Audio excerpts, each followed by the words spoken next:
Hello అండి, నమస్తే. Welcome back to Aru's kitchen and vlogs. ఇవాళటి మన వీడియో వచ్చేసి సగ్గు బియ్యంతో గ్యారప్పాలు ఏ విధంగా చేసుకోవాలో చూపిస్తాను. టేస్ట్ అయితే చాలా చాలా బాగుంటుంది. వీటిని చెక్కలని కూడా అంటారు కదా. ఇలా సగ్గు బియ్యం వేసుకొని చేసుకోండి. చాలా క్రిస్పీగా, క్రంచీగా, ఎక్కువ ఆయిల్ కూడా పీల్చకుండా వస్తాయి. చాలా చాలా టేస్టీగా ఉంటాయి. మనం ఇలా చేసి పెట్టామంటే ఈవినింగ్ టైం పిల్లలకి స్నాక్స్ లాగా చాలా బాగా ఉపయోగపడతాయి కదా. ఇప్పుడు ఈ సగ్గుబియ్యంతో అప్పలని ఏ విధంగా చేసుకోవాలో చూసేద్దాం. వీడియోని ఎక్కడ స్కిప్ చేయకుండా చూసేయండి. దీనికోసం నేనైతే ఒక గిన్నెలోకి 1/2 kg వరకు బియ్యం పిండిని తీసుకున్నాను. మనం మిల్లు కాడిచ్చిన పిండి ఉంటుంది కదా, దానిని తీసుకోవాలి. పొడి బియ్యం పిండి తీసుకోవచ్చు. మనం కడిగి ఆరబెట్టాల్సిన పనేం లేదు, డైరెక్ట్గా తీసుకోవచ్చు. ఆ తర్వాత ఇందులోకి 1 స్పూన్ వరకు జీలకర్ర, 1 స్పూన్ వరకు ధనియాలు కొంచెం ఇలా వక్కల్లాగా చేసుకొని వేసుకోవాలి. ఆ తర్వాత 1 టేబుల్ స్పూన్ వరకు నువ్వులను కూడా వేసుకోవాలి. నువ్వులు ఇంకొంచెం ఎక్కువగా వేసుకున్నా పర్వాలేదు. ఆ తర్వాత ఒక 1 అవర్ ముందే మనం ఈ సగ్గు బియ్యాన్ని, పెసరపప్పు, శనగపప్పు వీటిని ఒక 1 అవర్ ముందే నానబెట్టుకోవాలి.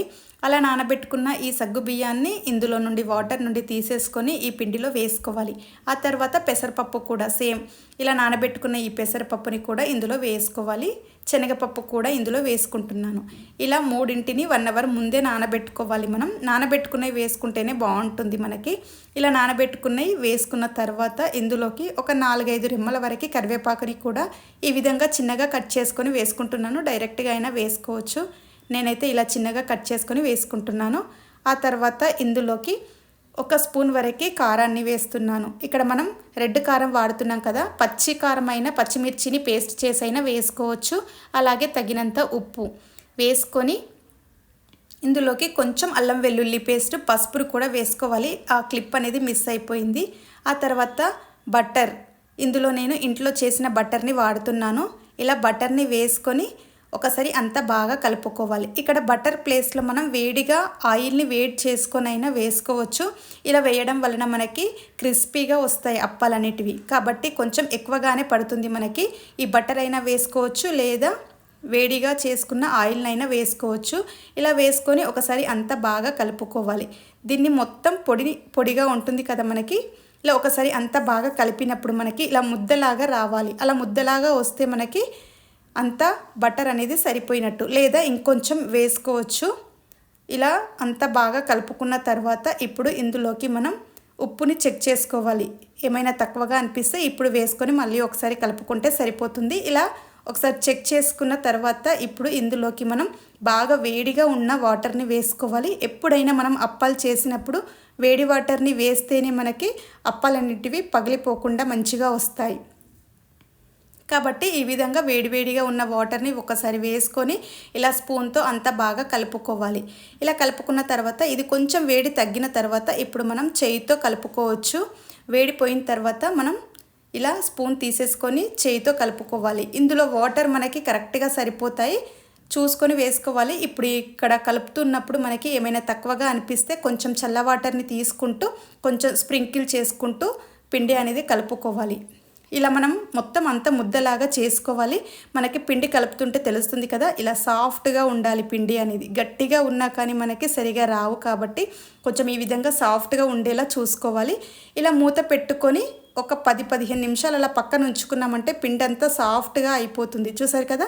ఇలా మూత తీసుకొని మళ్ళీ ఒకసారి అంత బాగా కలుపుకొని పిండిని ఇప్పుడు మనం చేతికి కొంచెం ఆయిల్ని రుద్దుకొని ఇలా చిన్న చిన్న బాల్స్ లాగా చేసుకోవాలి. మనం అప్పలు ఏ సైజులో చేస్తామో దాన్ని బట్టి ఈ విధంగా చేసుకోవాలి. ఇలా బాల్స్ అన్నింటినీ ఒకేసారి చేసి పెట్టుకున్నామంటే మనకి అప్పాలు చేయడానికి ఈజీగా ఉంటుంది కదా. కాబట్టి ఈ విధంగా చిన్న చిన్న సైజులో బాల్స్ అనేటివి ఒకేసారి చేసుకొని పెట్టుకోవాలి.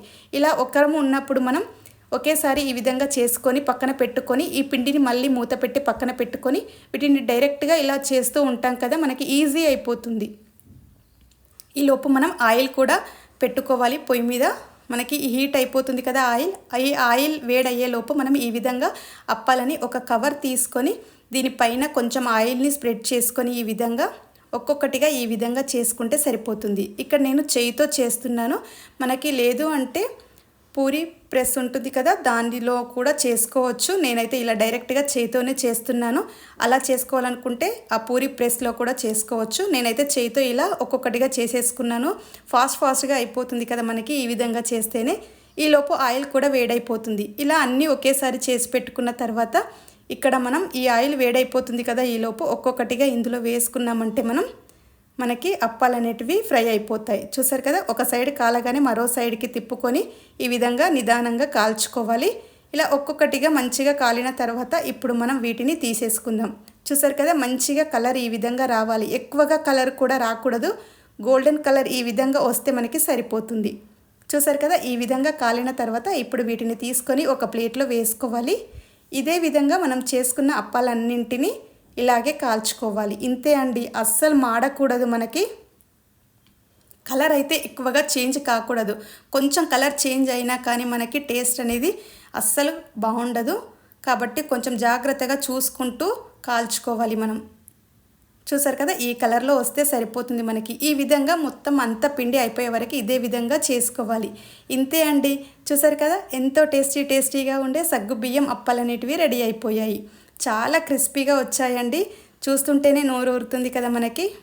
చూసారా ఎంత క్రిస్పీగా వచ్చాయో కదా, చాలా క్రిస్పీగా వచ్చాయండి. మనకి ఆయిల్ కూడా ఎక్కువగా పీల్చుకోదు. ఇలా ఇక్కడ మనం కరివేపాకు వేసుకున్నాం కదా, ఇది మంచిగా ఆయిల్లో గోలుతుంది కదా మనకి. క్రంచీగా నములుతూ ఉంటే టేస్ట్ అయితే చాలా బాగుంటాయండి.